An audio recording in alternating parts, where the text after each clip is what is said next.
Simon, what is the state of health of retail investing in South Africa? It's not bad. And what I mean by not bad is, the question is how many retail investors are there directly compared to a potential audience? Now, obviously, firstly, you've got to look at the employed population.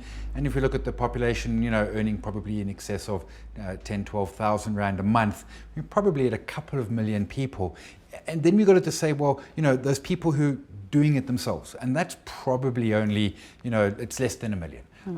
Obviously, a lot of people, if you've got a job, you've probably got a pension, which means you technically are investing. People who are buying unit trusts and the like are, again, technically investing. So it's largish, but that do-it-yourself is fairly small and fairly new. 20 years ago, globally as well, but locally, 20 years ago, it was hardly happening at all. We got our first online broker in 1999 out of Standard Bank. And since then, we've seen growth. Two big growth spurts. One was in the sort of lead up to 2007, and then we're seeing another one as we speak. And speaking of this growth, there are a lot more people who are deciding to take part in the stock markets. Why is this? I think, there are a couple of things. Firstly, it's just good old-fashioned technology, which enables it, smart devices and the like. Prices have come down in terms of the cost of transaction, and it's become easier. Back in the day, you had to phone a stockbroker, and truthfully, with your couple of £100, that was a scary thing to do. And, you were worried that the stockbroker would just laugh at you and tell you to come back when you were rich or something. So technology certainly helped. What we've seen in the pandemic, and this has been a global phenomenon, is people stuck at home. What do we do? Where do we go? Certainly in global markets, the US and the like, where there's been sort of stimulus checks, some people didn't need that for rent and food and heat and the like. So it's like, well, I've got money and I can't go out and spend it. But even here in South Africa, if you kept onto your job, you were simply spending less. You weren't going to restaurants or pubs. You weren't putting petrol in your car. So people were a little more cash flush. And then weirdly what happened was we had the collapse back in March of last year, the COVID collapse, and then markets just started to run like crazy. And there's nothing that attracts an investor more than a booming stock market. Because what happens is I put $100 in and now I've got 150 or 200, and I'm telling all my friends, and they want some of that too. And they're like, well, how do I get into this? And so that sort of success of the bull market breeds more activity. Now, it's, did I increase my money because I was smart or because I was lucky? Well, we only found that out in time. But the point is, people are making money right now. And this growing army of retail investors are quite young in age. Does the demographic surprise you at all?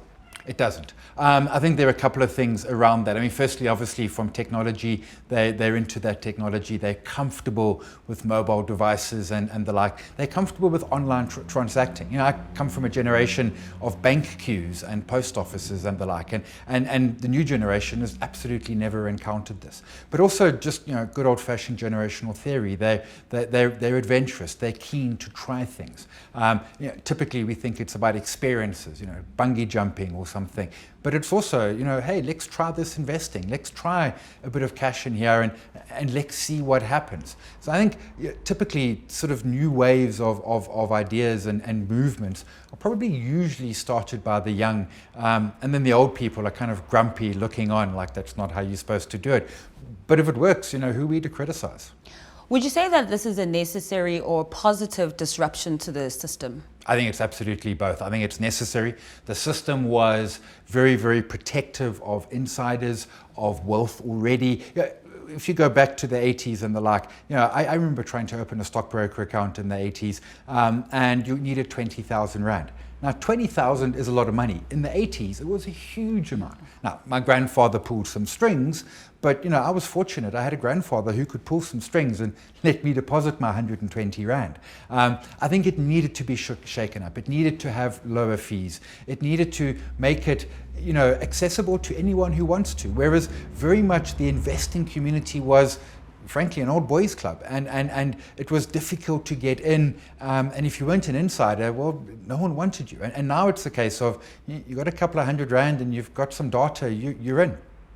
Tell me about retail investing apps like Robinhood and eToro and Easy Equities. Why are they so popular, and how are they different from one another? So Robinhood has got its key differentiator is it charges 0 fees. It is free to transact, and that was the first platform globally to say, you can transact for free. Now, if you're not paying, I mean, you are paying, you just don't know how you're paying. And what we've seen in the couple of weeks since GameStop is a lot more realization about how you actually are paying for it. But on the surface, you buy a share and there's no transaction fee, which is hugely beneficial.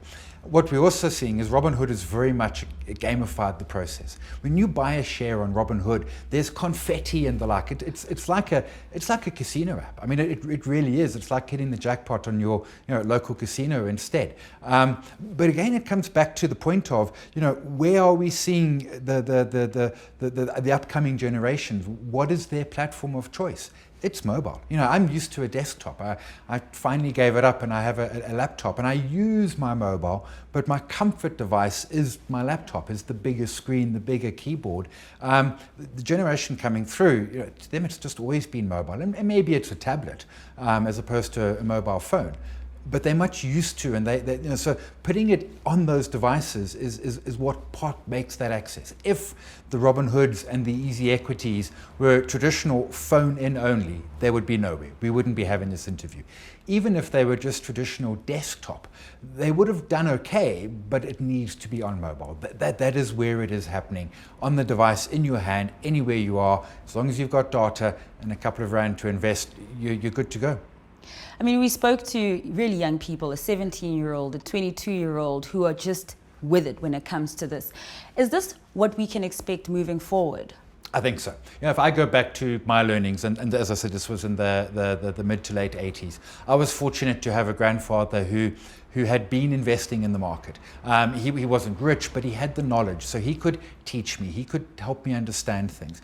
Back then, there wasn't an internet, never mind the website. There was no radio shows, there was no TV shows. Richard Kluver eventually started with a 400-word column in the Sunday Times, and otherwise you would have to buy the JC handbook, which literally came out once a quarter, and that's how behind the times you were. Now suddenly it's a case of, anyone can get data that is up to the second in terms of reliability. The problem with anything is too much information. But it means that when you're coming through now, you can, as a newbie, as a 17-year-old or a 23-year-old, your access to information is the same as Warren Buffett or any hedge fund manager out there. Now, what we do with that information, that differentiates. Maybe we could say Warren Buffett is smarter at it, or the hedge fund manager has better understanding of the risks and the like. But I'm not even always convinced about that. But it's the access to that information. Back in that old boys club I spoke about, it was very much a case of, the information sort of trickled out. They held on to it as power. And now it's completely democratized, and everyone has the same information at the same moment. It just depends how we respond to it and how we interpret it. And what stocks are people investing in? So, I mean, typically what you find, a lot of it is what we call the penny stocks, so the small and cheap. And the reason being is because if I'm buying a 100 Rand stock and I've only got 100 Rand, I only get one share, and that doesn't feel very empowering. Truthfully, you've invested $100, but if I go and buy a 2-cent stock with my 100 Rand, I get 5,000 shares, and that just, you're still only invested 100 Rand. The 2-cent stock's probably going bankrupt, but it just feels better to have 5,000 of them rather than just one of them. So we see a lot more in the sort of smaller, beaten down, cheaper and the like. But truthfully, what we've seen in the last year, sort of pandemic year, has been a surge in tech stocks. They've been doing brilliantly for a decade, but an absolute surge. Microsoft has talked about how they basically pulled forward 2 years of growth into the first 2 months of the pandemic. So we're seeing a lot into that, a lot into new tech stocks. Tesla, for example. Suddenly everyone's piling into Tesla. And then, of course, the alternative assets, the cryptocurrencies. Now, we've seen the collective power when retail investors come together. Please explain what happened with GameStop. 3 things happened with GameStop. One was the Wall Street bets, and it actually goes back quite far. It goes back into 2019, where someone was saying there's actually a lot of value here. Yes, their business model, which was selling games on CD from a physical location, is being, decimated. But there's value here, and there's a business model that will come out the other side, and there's a stock worth buying. Wall Street Bets picked up on it, and there was not only the valuation story, there was also the story that there's a lot of short interest. Now, what we've been talking about is you buy a share, it rises, you make a profit. Short interest is when you're betting on a share going down. So basically, you sell the share that you don't own, it falls, and you buy it back at a lower price, and that's how you make your profit. The problem is when the share starts to rise, those short interests are losing money, so they need to exit the trade. And how do they exit? Well, they buy, and they push prices higher. And then there's the third angle, which is the proper complicated one. People are trading options. Options are the right to buy something. So you buy a $100 stock, but you only put down $2. But if it goes to 150, you get that 150 Rand stock now for 100, and you've made $50 for your $2. But the people selling that have got a hedge. In other words, they've got to keep on buying, and then you get a gamma squeeze, which just means that the price is rising, so those hedges have to buy more. Suddenly you've also got the short squeeze, so they have to buy more. You've got the Wall Street Bets buying, so suddenly you've got three armies, all independent of each other, all with different reasons and logic, but all buying one, truthfully, fairly small, illiquid little GameStop that everyone thought was bankrupt, and that 6 months ago, 95% of us had never heard of. What is short selling? Short selling is, so the traditional is you buy a share, it moves higher, you sell it, you make a profit. And that's investing. When you move into the other side, which is trading, which is typically shorter term duration, or perhaps using derivatives. Derivatives is essentially buying with borrowed money. So I've got 10 Rand, the bank lends me 90, now I've got 100 Rand. Short selling is taking it even a step further, which says, no, I think this share is going to fall in value. How do I make a profit? So how I make a profit is I borrow some shares from you and I sell them into the market at, say, 10 Rand a share. It falls to 8 Rand and I'll buy it back. So I sold at 10, I've bought at 8. That 2 Rand difference is my profit. Now I've borrowed them from you. When I buy them back, I return them to you. And of course, you want a payment. So I give you 50 cents. But I've now made $1.50 on a share that's actually gone down. Now this is the domain of traders, of hedge funds, and is certainly not what we would call classic investing. Warren Buffett has probably never shorted anything in his life. And your average fund manager in Cape Town or Sandton, they're what we call long only. They make their money by buying and selling at a higher price. The shorting is derivatives, is traders, is hedge funds, and a lot of it from Wall Street Bets, the private clients. Speaking of which, what is your view on the Wall Street Bets subreddit? I think it's a Wild West. I don't understand half of what they say. I mean, I've had to Google the phrases diamond hands and all of these and I remember, I've been on chat forums and you develop your own lingo, right? Because it makes you the club if you've got a language of your own in a sense. Back to that exclusivity of the club in a sense. So, and you get in there, and at first it's just overwhelming in terms of the amount of information and the lingo that they're using. And then, truthfully, the vast majority, and this isn't just Wall Street Bets, this is the internet, is nonsense and best ignored. So your next job, once you understand what people are saying, is starting to work out who are the people who really know what they're doing, who are the people should we listen to. Is something such as GameStop bad for the broader industry? I don't think so. These have been around forever. In the 90s, I was on email groups and then Usenet groups, and then we set up, online chat boards and the like. And now we've got Twitter and GameStop, and it's just how we communicate. I suppose back in my grandfather's day, it was probably literally letters, and they thought they were quite hip, sending their weekly letters out or something. It's just the new technology, which the internet does two things. It removes time and geography. I don't need to be, in the same location as you, and I don't need to be there at the same time because I can come tomorrow and read your message. And Wall Street Bets and Reddit broadly and the internet takes that to its extreme. I think it's good. There's a lot of, particularly perhaps from the more traditionalists who no, this is not how it should be done. But you know what? It's people sharing ideas, sharing information. Is there disinformation on there? Of course there is. But there is everywhere. Disinformation is not invented by the internet. And as a concept where people can share ideas and learn and also relax and kick back and I think it's a great idea. Why not? So how did South African retail investors react to GameStop? So truthfully, I mean, a lot of them looked on in awe and wished we had one of these happening here so they could get on the boat.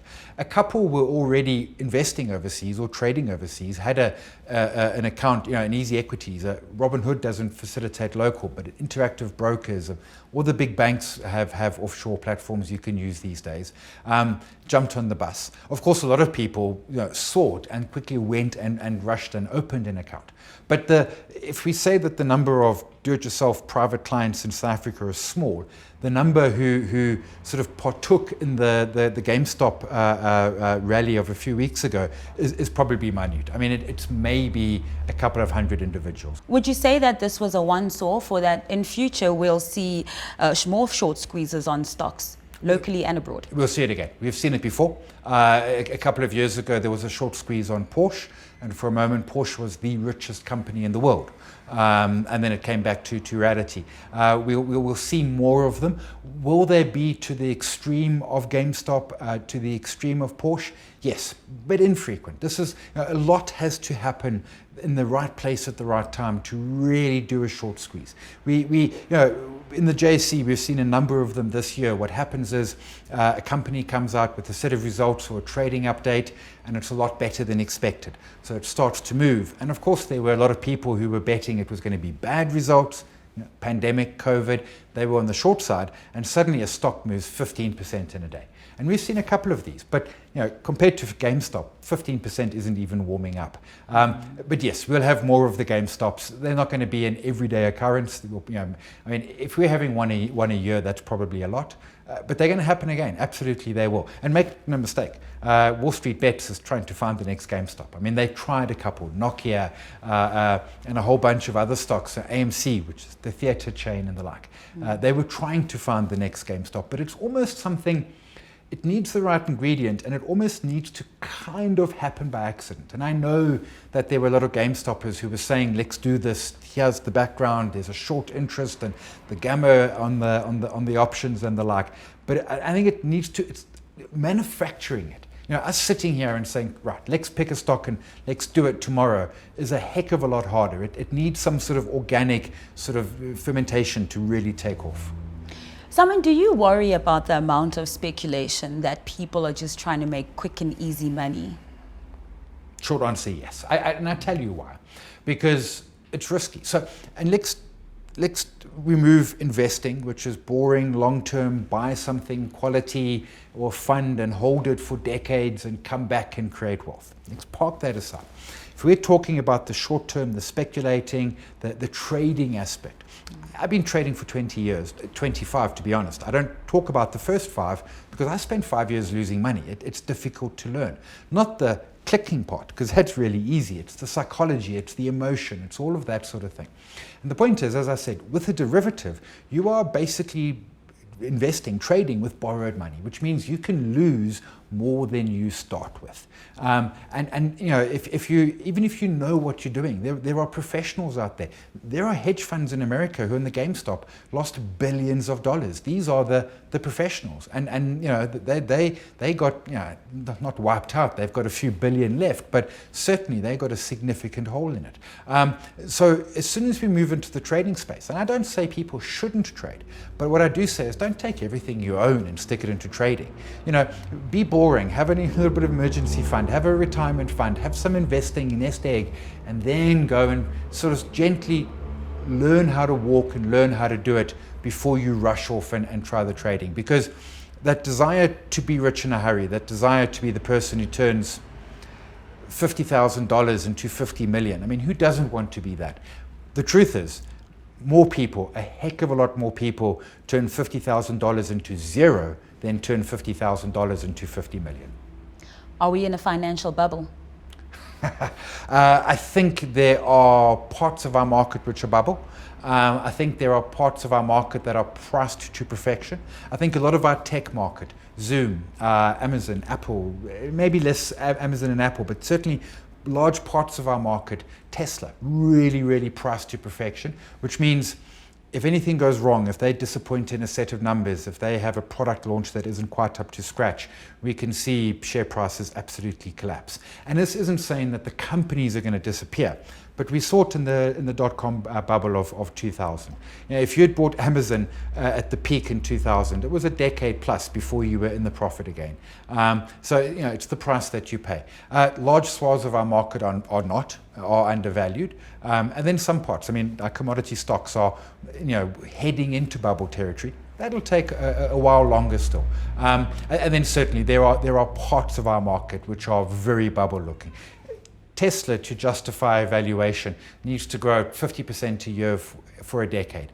Is that possible? Sure it is. But if it does that in a decade's time, it's fair value and you've made no money. And what are the consequences if the stock markets crash? So long term, nothing. Because stock markets crash. They've done it repeatedly. Last year in the pandemic, 2008, 2001, 1998, 1987, and now my memory starts to fade me. So they happen, and typically they collapse between 30 and 50%. Takes about a year or so for that to happen. Last year was immensely quick. It took 6 weeks. And then it takes a couple of years, 2, maybe 3 years to recover. And if you look at a long-term performance chart, you can't even see those collapses. And if you've got a long-term investment horizon, they're absolutely of no concern to you. However, if you are a short-term trader and you get caught on the wrong side of a collapse, or if you panic, and you sell at the bottom of those markets, they can be devastating to your financial position. As a long-term investor, my advice is when the stock market's collapsing, the best thing you can do is change the channel. Go watch something else that doesn't stress you. But for those traders, for those people who do get stressed, I know people who sold out at the bottom of the 2008, 2009 collapse.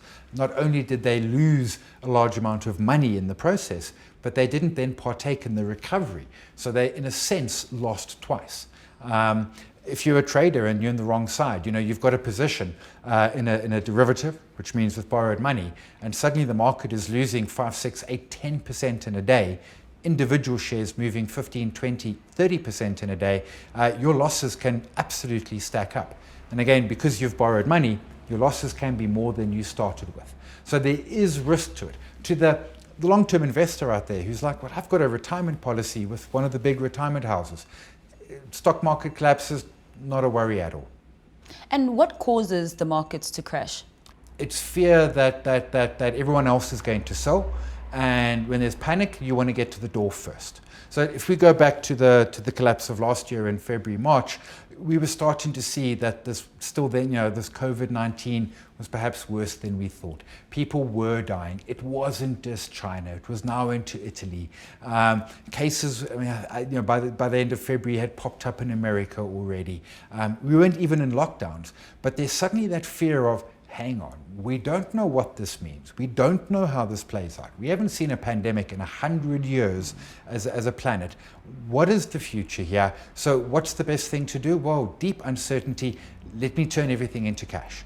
And then it's a case of, let me do it quicker than you, because if I can be quicker than you, I get a slightly better price. And it's that and then what happens is I sell, you sell, somebody else, and suddenly... Then it spirals. And then it just spirals. Suddenly everyone just rushing for the exits, and quite simply that exit isn't big enough to accommodate all of us. Do you expect growth in the retail investing market for the coming year? I do. I think it will continue. I think it continues because there's a lot of good news stories out there. People who've made, because if I've lost money, I'm not talking, right? I'm the oak at the briar who's got nothing to say. If I've made money, I'm at the oak at the briar, with a beer in each hand and loudly telling my story. So I think there's going to be people making money. I think the access is important. I also think that collapses and resultant recoveries, and GameStop's story, with no disrespect to your show, takes the story out of the financial media and takes it into a broader media, which makes other people who normally perhaps haven't really given thought to this suddenly think, hang on, maybe there's something here. And I think that's good. I spend a lot of time in the traditional finance media, giving my 5-cent opinions and hosting and everything like that. And that's great, but I'm kind of talking to the converted.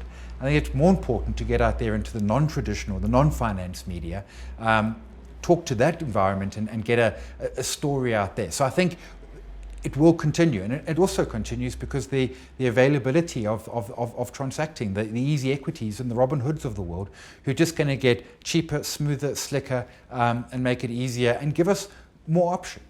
5 years ago, easy equities offered you South African equities, nice and simple. Now they've got some US, they've got some Australia, they're bringing different things we can buy. They've got their EC10 crypto bundle, and so the list goes on. So new products come in, new opportunity comes in. So I think it will continue to grow. I think the growth goes through spurts and then kind of fades a bit. At the moment, we're definitely in a spurt phase. What will happen? Markets will start doing poorly, they'll go sideways, the Bryce stories will move to rugby instead of stock markets or soccer or whatever, and then that, people start closing accounts, account openings start to slow, but it never goes away. What advice would you give to current retail investors, and then advice that you would give to people who are considering getting into this? I think the advice is broadly the same, which is this is not a get rich quick. This is a process. If you want to be an investor, it's quite easy. You go and buy some exchange traded funds or some quality companies, and you come back in a couple of decades' time.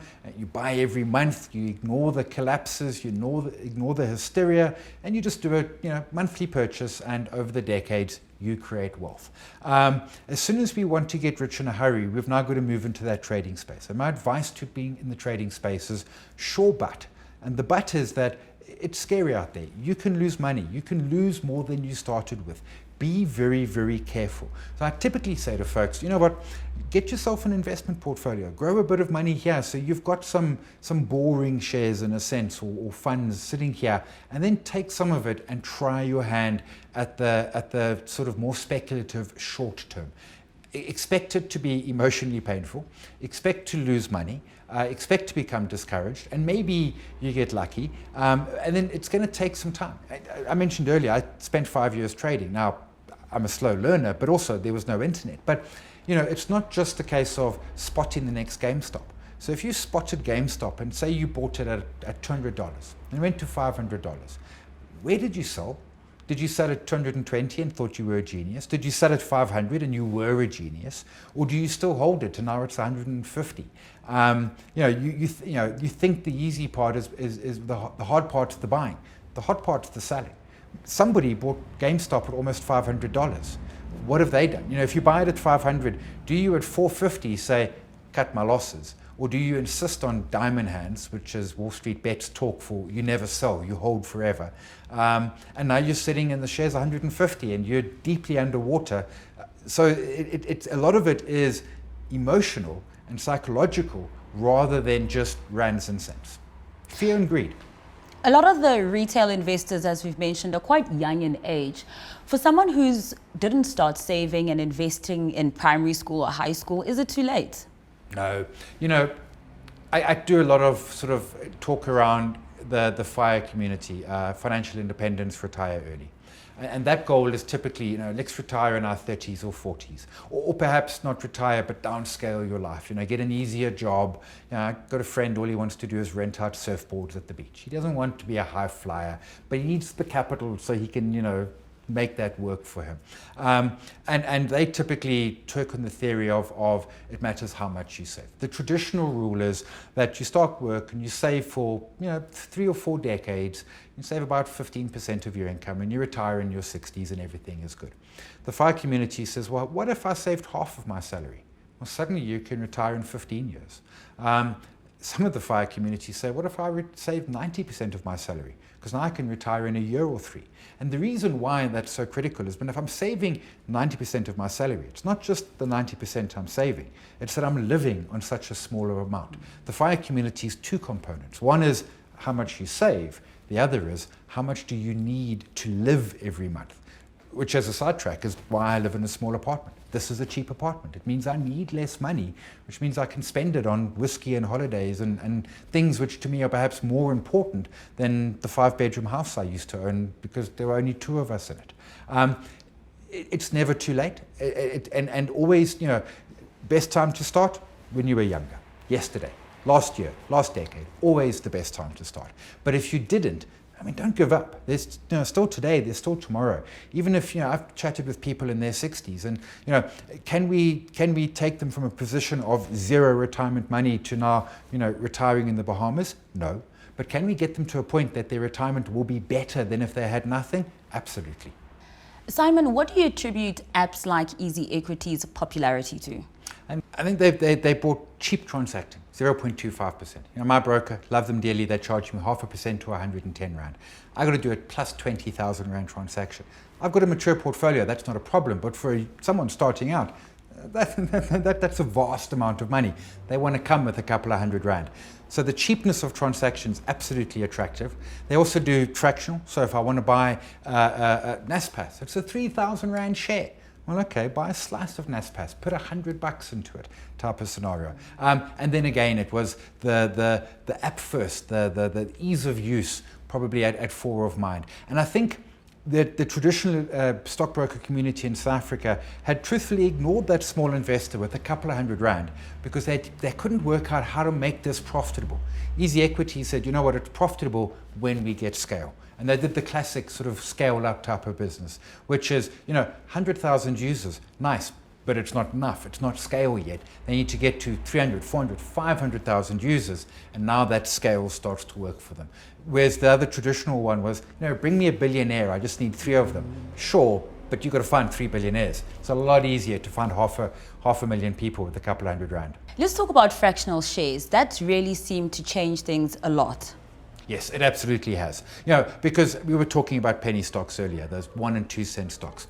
But a lot of shares, even just, a lot of them are over 100, a lot of them are over 500. We've got some that are, Naspers, 3,000, Capitec, 1,500. These are expensive stocks.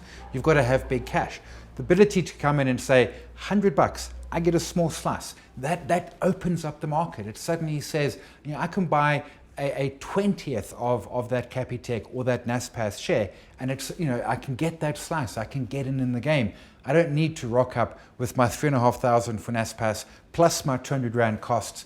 I got $100, I can get myself a fraction of it. So I think that was a huge deal. We've seen it in the States, but in South Africa, I think that was part of the innovation which Easy Equities brought to market, which really worked for them. Instead of saying how many shares, you say, this is how much Rand I want to spend. We're also seeing a lot of people move from relying on institutions to play the stock markets, but doing it themselves. How sustainable is this? I think it's very sustainable. I think the information is out there, the platforms are out there, the pricing is out there. And I think it happens on many different levels. In the olden days, you would give your money to your stockbroker and he would send you monthly statements. It would always be a he, the statements would come and you would have not much to say about it. Now you can sort of interrogate. Again, back to that access to information. You're like, hang on, but the market was up this and you did that. 30 years ago, you didn't know what the market was up. You just trusted your stockbroker, right? They belong to the country club. They drove a fancy car. They know what they're doing. But it's going further than that. We're seeing a lot of the retirement products where there's a lot more awareness in terms of the impact of fees. There's a lot more awareness that decision between active and passive. And active is the person who's buying and selling to beat the market versus passive, the person who buys an index tracker, an ETF, and just owns the market. And I think this trend is going to continue. We're seeing a lot of what we refer to as new age products coming in the retirement space, which are low cost and passive. And they're small. At this point, they're just chipping away at the iceberg. But is that the future of investing? Absolutely it is. And I think it's going to continue to get that groundswell coming through. And these new investors who come through, the Robin Hooders, the Easy Equities and the like, and they're used to online, they're used to low fees and the like, and when they do turn their eye to a retirement product, they're going to look at those old traditional send me a fax type of scenario, even send me an email or something. It's like, no, I'll take a selfie, like we're in business, this is how I do my fika. And the old school are going to struggle. What we're seeing is that the old school are making investments. Easy Equities, 30% shareholder is Sanlam. They're a traditional old school investment house, but they look at this and they say, there might be something here. This might be the future.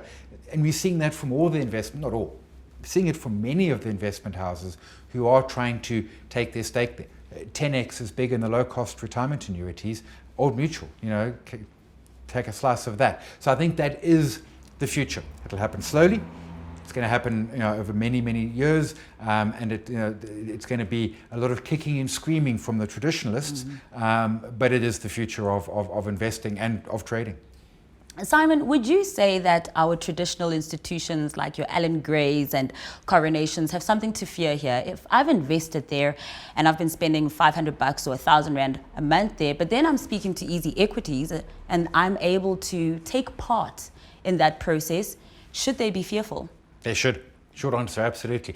There's a tax benefit to retirement annuities and those sort of funds, absolutely. But let's park that aside.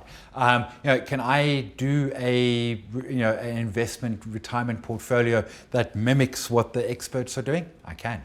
Can I do it markedly cheaper than the experts? Absolutely. Do I have the skill set of the experts? Okay. There's our one debate area. I have the same information they have, so they've only got one small little edge on me now, and that's their being smarter than me. But there's an internet out there. I can get smart in a hurry, and I can also get smart and say, I'm not going to buy a share. I'm going to buy an index tracker. I'm going to buy the market, and I can do this at fractions of the price of what they charge. And their other one edge is there's tax benefits to a retirement annuity, the retirement products. But what's to stop somebody like an Easy Equities or somebody saying, you know what, here's your investment, let's put it in a retirement wrapper so that you get the advantages. Yes, there are Regulation 28 rules, and we can automate that process so you don't breach them, but now you are directly competing head on. And now the only advantage they have is that they are smarter than you, and are they? I mean, that's where the rubber's going to hit the road. In the retail investing space, how much regulation is there? There's a large amount of regulation in terms of the exchanges. There's a large amount of regulation in terms of the stockbrokers, financial services providers. There's a large amount of regulation in terms of the listed companies, both Companies Act and the exchange, which has rules as well for them. So there's a huge amount of regulation that sits there globally. South Africa is as good a country as any in terms of those regulations. Where there isn't regulation that says to you as a private individual, you can't do that, or me and my buddy can't have a conversation and decide to buy that share or something. And I think that's perfectly fine. I think we need the industry to be regulated. That industry needs to be regulated, and it's there. FSCA, the National Treasury, SARB, and so the list goes on. Those are important regulators, and they make it safe for me to go and buy those shares. I know what I'm getting. I have expectation, not in terms of profit or in terms of reward, but I have expectation in terms of compliance, in terms of the rules they have to follow. So I think we've got really good regulation, and I think we've got them in the right place. There's some areas, and particularly with GameStop, I spoke earlier about how I would borrow shares to sell them into the market. In America, what you see is what we call naked shorting. I don't borrow shares, I just sell them into the market. In South Africa, you simply can't do that. In America, 150% of GameStop shares had been sold into the market. In other words, more had been sold than existed, which in part created that problem of the spike. It couldn't happen in our market, and there's something that should be looked at. But that's not an individual problem, that's a regulator which needs to look at that issue.